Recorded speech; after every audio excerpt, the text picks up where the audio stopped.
一透早，台南市电器业职业工会门口就摆上满满爱心物资，一下各界所准备红包甲民生物品，这用的拢有，要来关怀全市20户劳工家庭。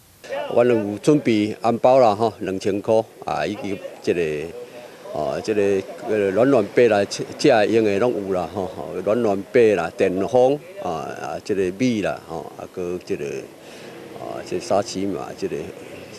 种啦受关怀的这用户有一个温馨的心啦谢谢。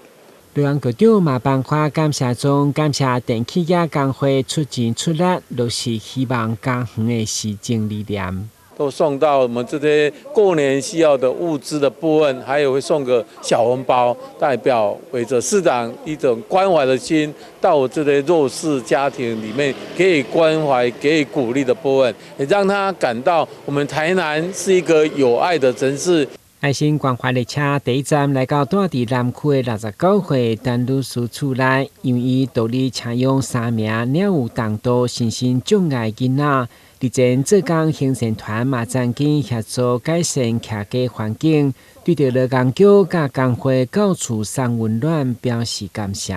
我很感谢劳工局对我们这低收入户的很照顾、很关怀，很感谢。劳工局每当落甲工会之间主动发送爱心物资，用心传送社会温暖，持续进行关怀职业灾害劳工甲弱势家庭。电器工会赞！劳工局赞！台南新闻军集采访报道。